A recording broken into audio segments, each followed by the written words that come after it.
This right here, this in piece, really tough. It's got silver embedded in with the meat, and so that in piece on that, sometimes it happens with rib, especially with, you know, the bovine rather.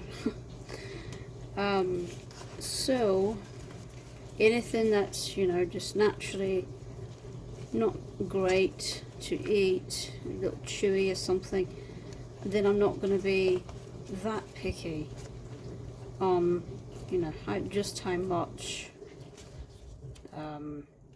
meat I'm getting from this. And just the skin alone, just that part right there, just that part alone really has a lot of flavour to it.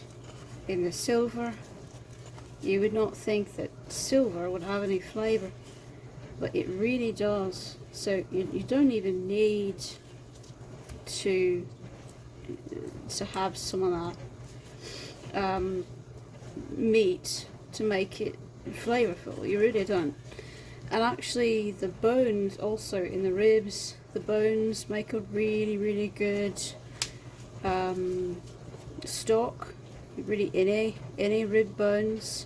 These happen to be short ribs, and we'll actually do a different vlog for the rib bones. But what we're doing here is we're saving just the silver in this video. We're going to talk about just the silver, and we're going to add it to the stock that we're going to put the bones in later. You know, and I preferably like to, you know, do the silvers raw, because you're not going to plan to eat silver anyway.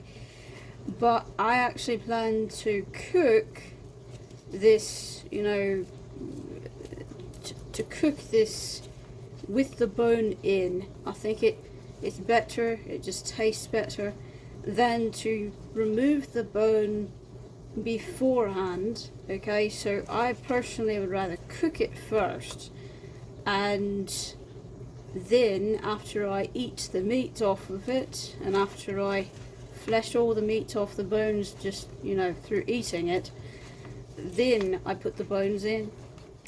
But for the silver, like I said, you know, you're not going to heat silver, so you can throw it in raw, and anything that you throw in raw is going to give a slight more flavour to it than if you threw it in after it was cooked. So just keep that in mind if you know, ever wanted to cut the bones off.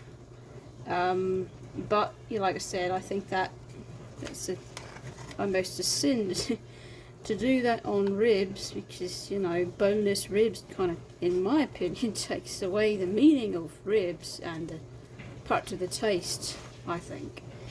So and you can see this is very lean. Bison is always really lean. It's a humanely free roaming bison, so it's guilt free. Also, these people actually they are actually doing a breeding program. Hundreds of years ago, bison was overhunted, and then they got inbred when they did the restoration effort on the species population. And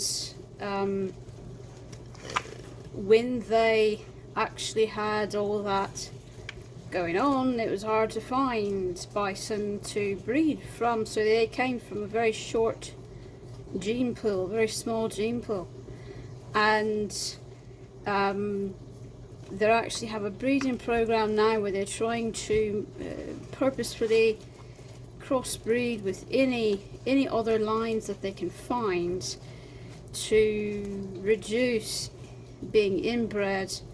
Bison have shrunk in size due to being inbred, and they're trying to restore the way they used to be a long time ago. They're trying to restore that.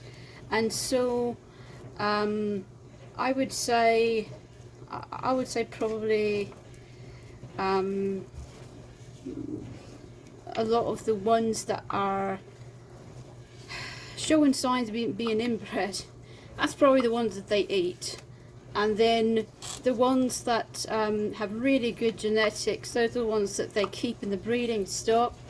And eventually these farmers actually get paid to hand over their best, strongest bison to a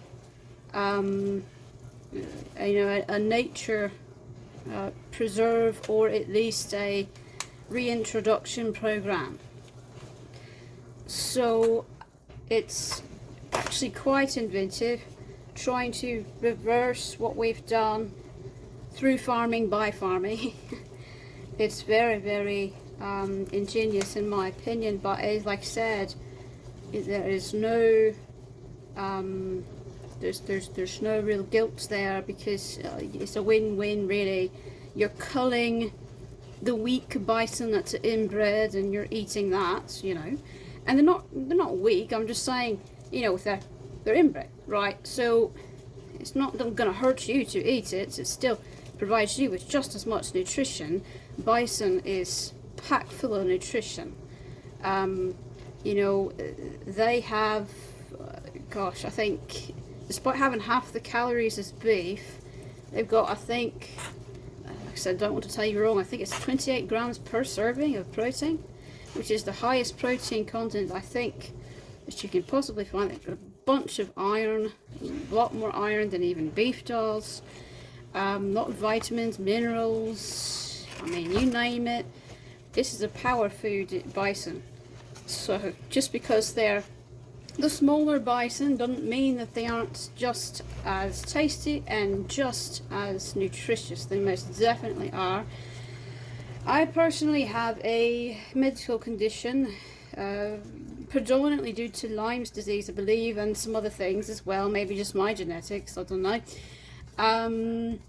that requires me to have a primarily high protein, high iron diet. Almost no, really no carbohydrates at all. Some vegetables my stomach can tolerate, so that's good, because you know you always want vegetables, but like I say, a lot of those vegetables I cannot tolerate. So, you know, beggars can't be choosers. You have to eat, you know. And I'm just so glad that it's something that's, you know. But anyway, back onto the silvers. Right, back to the silvers. So we've cut off all the silver on this. You know, that right there is really more fat in a tiny sliver, maybe, of silver. The side where the bone is the really thick part. This right here, actually, you know, once it's cooked, yeah, a wee bit of silver, but usually it gets all crusty and nice, and actually adds flavour. So actually I leave that on, and only silver I take off is the true silver, which is the silver that is, you know, on the side where the bones are. So I don't know about every single animal, but pretty sure that's the case with all ribs. The silver is the one that you want to get off, is the one closest to the bone. So we're going to, let's see, but make sure we got all the silver out. And we're going to put this in a pot later with the bones, after this has been eaten, of course. And you cook it just like you do any other stew, or not stew, any other stock. Wow, I'm not awake today. Any other stock or broth. So, but I just show you a bit of, you know, what the silver looks like when it's taken off. So I don't know if you can see that or not, but that's what it looks like when it's, you know, when you take it off. So, and like I said, I did some really tough parts of meat. I did leave on intentionally, just because, you know, they're a lot more fun in stock than they are to chew. So there we go. But if you just want, like I said, if you just want the silver part, that's very, very tasty in and of itself. So don't throw away the silvers. They're really good for stock and broth.